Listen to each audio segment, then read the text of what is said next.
Madam good morning అండి. విజయ్ గారు ఏంటి అజయ్ గారు చాలా విషయాలు మాట్లాడారు. ఫెయిల్యూర్ గవర్నమెంట్, మీకు మీరే ఫేక్ ప్రచారాలు చేసుకొని అది వైసీపీ సోషల్ మీడియా మీద వేస్తున్నారు. మీరు కేవలం రాజకీయ లబ్ధి పొందడం కోసమే ఇలాంటి రాజకీయాలు చేస్తున్నారా? మీకు ప్యానల్ సభ్యులు ప్రేక్షకులు అందరూ కూడా గుడ్ మార్నింగ్ అండి. అదేవిధంగా మొన్న కర్నూలులో బస్ యాక్సిడెంట్లో చనిపోయిన ఆ కుటుంబాల మొత్తానికి కూడా కుటుంబ సభ్యులకి చనిపోయిన ఆ కుటుంబ సభ్యులకు నా ప్రగాఢ సానుభూతి తెలియజేసుకుంటా ఉన్నాను. ఈ రవాణా వ్యవస్థలో కొంత జాగ్రత్తలు కానీ లేదు వీటికి సంబంధించిన విషయాల్లో ప్రభుత్వం కూడా కొంత దానిపైన అంటే సేఫ్టీ గురించి కొన్ని ఇంకా ప్రజలకు ఇబ్బంది లేకుండా ఉండేట్టుగా ఇటువంటి యాక్సిడెంట్లు మళ్ళీ పునరావృతం కాకుండా జరగాల్సినటువంటి చర్యలపైన కూడా దృష్టి కేంద్రీకరించాల్సిన అవసరం ఉంది. ఎందుకంటే ఒక కుటుంబంలోని వ్యక్తి చనిపోతే ఏ విధమైనటువంటి మానసిక క్షోభ ఉంటుంది ఆ కుటుంబాన్ని ఇక దాని ఆ బాధ ఎవరూ కూడా తీర్చలేనిది. కాబట్టి ఫ్యూచర్లో జరగకుండా ఉండడానికి కావాల్సిన అన్ని చర్యలు తీసుకోవాలని కోరుకుంటూ సోదరుడు ముందుగానే చెప్తూనే ఇవాళ ఏ సబ్జెక్టు మాట్లాడుకున్నామో దాని వరకే కన్ఫైన్ అయిదామని చెప్పి ఆయన అన్ని సబ్జెక్టులు మాట్లాడుతూ ఉన్నారు. సహజ సిద్ధంగా వైసీపీ చెప్పేది ఒకటి చేసేది ఒకటి. ఒక చిన్న ఎగ్జాంపుల్, ఫేక్ ప్రచారానికి పరాకాష్ట ఎలా ఉంటుందంటే వైసీపీ ఇలా ఉంటుందండి, ఈ విధంగా ఉంటుంది. ఫేక్ ప్రచారం అంటే ఎవరి చేతిలో ఏ ఫోటో పెట్టి సాక్షి ఫ్రంట్ పేజ్ ఎన్నికలకు ముందు ఫేక్ ప్రచారానికి బ్రాండ్ అంబాసిడర్లు నీతి వాక్యాలు చెప్తా ఉంటే దెయ్యాలు వేదాలు వాళ్ళు ఇచ్చినట్టు ఉంటా ఉంటాయి. ఇక ఫేక్ ప్రచారం గురించి ఇంకా ఏదో చెప్తా ఉన్నారు. ఈ నారాసుర రక్త చరిత్ర అనేటువంటి రాసే దాంట్లోనే కింద రాజారెడ్డి ఫోటో, వివేకానంద రెడ్డి గారి ఫోటో, ఇంకా రకరకాల ఫోటోలు పెట్టి మొత్తాన్ని ఏదో చంద్రబాబు నాయుడు గారే చంపినట్టు పెద్ద కత్తి పెట్టి చంద్రబాబు నాయుడు గారు ఏ విధంగా ఫ్యాక్షన్ని జరగకుండా ఏ విధంగా చర్యలు తీసుకున్నారు, సొంత పార్టీ వాళ్ళపైన కూడా ఏ విధంగా చేశారు, అవన్నీ కూడా అందరికీ తెలిసిందే లా అండ్ ఆర్డర్కి సంబంధించి. ఇక ఫేక్ ప్రచారం అంటా ఉన్నారు. మద్యపాన నిషేధం చేస్తారని లేకపోతే ఓటు అడగరని చెప్పినటువంటి దాన్ని ఏ ప్రచారం అంటారో వాళ్ళే చెప్పాల్సినటువంటి అవసరం ఉంది. అదేవిధంగా 9,000 స్కూల్స్ని మూసేసి ఏ ఫేక్ ప్రచారంతో చేశారో చెప్పాల్సినటువంటి అవసరం ఉంది. అదేవిధంగా ఎస్సీలకు సంబంధించి 27 పథకాలని అమలు కాకుండా చేసినటువంటి ఫేక్ ప్రచారం గురించి చెప్పాల్సినటువంటి అవసరం ఉంది.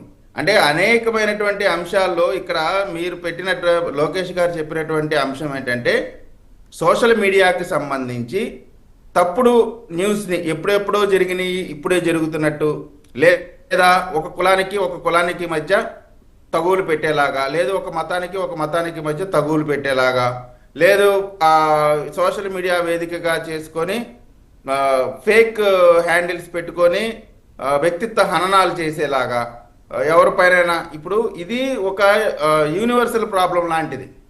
అది వైసీపీయా టీడీపీ అనేటువంటిది కాదు. లోకేష్ గారు చాలా హుందాగా చాలా గౌరవంగా ఈ సోషల్ మీడియా వేదికగా ఎవరు తప్పు చేసినా తప్పుడు ప్రచారాలు చేసినా వారిపైన చర్యలు తీసుకోవాలి అని చెప్తా ఉన్నారు. ఒకవేళ వైఎస్ఆర్ కాంగ్రెస్ పార్టీకి సంబంధించిన వారిపైన చేసినా సరే చర్యలు తీసుకోవాల్సినటువంటి అవసరం ఉంటుంది. అంటే ఎవరికి కూడా ఒక మంచి వాతావరణం క్రియేట్ చేద్దాం, రాష్ట్రంలో దీన్ని వేదికగా పెట్టుకొని వికృత చేష్టలు చేసేవాడికి ఎవరికైనా సరే చట్టం ముందు నిలబెట్టి వారిని శిక్షిద్దామనేటువంటి మాట చెప్పారు. దాన్ని వాస్తవంగా అయితే అందరం స్వాగతించాల్సినటువంటి అంశం ఉంది. కానీ వీళ్ళకి ఎందుకంటే వీళ్ళు అనేకమైనటువంటి హ్యాండిల్స్ పెట్టుకొని ఏ విధంగా కనీసం ఒక సినిమా ఫంక్షన్ జరిగితే ఆ సినిమాలో ఏదైనా ఒక యాక్టర్ ఏదైనా పొరపాటుకు మాట్లాడితే ఆ సినిమాను బాయ్కాట్ అంటారు. ఎవరో ఒకరు మాట్లాడిన దానికి ఆ సినిమా మొత్తాన్ని బాయ్కాట్ అంటారు. ఆ సినిమా పైన తప్పుడు ప్రచారం చేస్తారు, రాంగ్ రివ్యూస్ ఇస్తారు. ఇటువంటి వ్యవహారాలు చేసేటువంటి వాళ్ళకి ఖచ్చితంగా వాళ్ళకి ఇటువంటి ఉన్నతమైన ఆలోచనలు వాళ్ళకు రుచించవు. ఇక్కడ ఇంకొకటి ఈ ప్రభుత్వంలో ఉన్నటువంటి తేడా ఏంటంటే ఆ ప్రభుత్వంలో అసలు సోషల్ మీడియాతో పనిలేదు, వాళ్ళు ఫేక్తో పనిలేదు, డైరెక్ట్గానే ప్రచారాలు చేసేవారు. తప్పుడు ప్రచారాలు, తప్పుడు మాటలు, మీడియా సాక్షిగా ప్రెస్ మీట్లు పెట్టి అమ్మబూతులు తిట్టేవాళ్ళు. కానీ ఇక్కడ మా ప్రభుత్వంలో మా పార్టీ వాళ్ళైనా సరే తప్పు చేసిన వాళ్ళు, ఉదాహరణకి వైఎస్ భారతి గారి పైన అనుచిత వ్యాఖ్యలు చేసినటువంటి వాడిని వెంటనే ఏదో ఊరికే ఏదో పట్టుకొని తీసుకెళ్లి జైల్లో పెట్టడం కాదు. అతను ఒక అంతర్రాష్ట్ర క్రిమినల్ లాగా అతనికి మొహానికి మాస్క్ వేసి ఎస్పీ గారు డిస్ప్లే పెట్టి అయితే అతను తీసుకెళ్లి విజయ్ గారు జైల్లో వేసినటువంటి పరిస్థితి.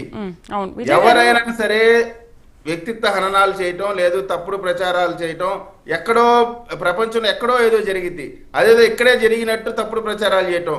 ఒక 5 సంవత్సరాల క్రితమో 3 సంవత్సరాల క్రితమో జరిగినటువంటి ఒక సంఘటన తీసుకొచ్చి ఈ రోజు జరుగుతున్నట్టు, అంటే ప్రజల్లో ఒక తప్పుడు అభిప్రాయాలు కలగటం, తప్పుడు ప్రచారాన్ని చేయటం అది చట్టరీత్యా నేరం. ఆ నేరాల పైన ఖచ్చితంగా అణిచివేయాలి అనేటువంటిది ఉన్నతమైనటువంటి ఆలోచన. దాన్ని ఖచ్చితంగా అమలు చేయడం ద్వారా మంచి వాతావరణం వచ్చింది. ఈ రోజు అది మాకు మాత్రమే కాదు, ఎవరికైనా సరే ఉపయోగపడేటువంటి అంశం. కాబట్టి ఖచ్చితంగా దురదృష్టం ఏంటంటే దాన్ని వైసీపీ వాళ్ళు పెంచి పోషిస్తా ఉన్నారు, దాన్ని అనుకూలంగా మాట్లాడుతున్నారు. ఇప్పుడు లోకేష్ గారు చెప్పిన దానిలో ఉన్నటువంటి తప్పేంటో నాకు అర్థం కావట్లేదు. వీళ్ళు దాన్ని ఎందుకు తప్పు పడుతున్నారో కూడా అర్థం కాని పరిస్థితి. ఇక పెన్షన్లకు సంబంధించి ఏదో ఇవ్వలేమని నేను చెప్తా ఉన్నానండి. వాళ్ళకి 5 సంవత్సరాలు పట్టింది ఒక్క 1000 రూపాయలు పెంచడానికి. 1000 రూపాయలు 200 ఉన్నదాన్ని 1000 రూపాయలు చేసినా, 1000 రూపాయలు ఉన్నదాన్ని విజయ్ గారు వద్దు, హర్షవర్ధన్ గారితో మాట్లాడదాం. 4000 రూపాయలు చేసినటువంటి మేము దాన్ని మమ్మల్ని తప్పు పట్టేటువంటి అంశం. ఇప్పుడు పిల్లలు అందరికి స్వయంగా భారతి గారే చెప్పారు, ఇంట్లో ఎంతమంది పిల్లలు ఉంటే అంతమందికి ఇస్తామని ఎన్నికలకు ముందు చెప్పారు. కానీ మా ప్రభుత్వం చెప్పినట్టు ఇంట్లో ఎంతమంది పిల్లలు ఉంటే అంతమందికి తల్లికి వందన ఇస్తా ఉన్నాం కదా. మేము వాళ్ళు ఫేక్ ప్రచారం, మేము చేసినటువంటి సంక్షేమ అభివృద్ధి, సంక్షేమం ఒక్కటి సార్ మేడం, సంక్షేమం ప్రభుత్వం యొక్క బాధ్యత.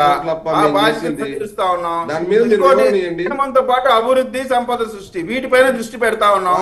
వాళ్ళలాగా కేవలం అంటే సహజంగా ఇవ్వాల్సినటువంటి తప్ప వేరే ఏమైనటువంటి ఇవ్వకుండా ఆ రోజు కూడా ప్రజల్ని యాచించుకోవాలా, వాళ్ళకు ఉద్యోగ కల్పన జరగకూడదు, అభివృద్ధి జరగకూడదు అనేటువంటి వాళ్ళ ఆలోచనకి.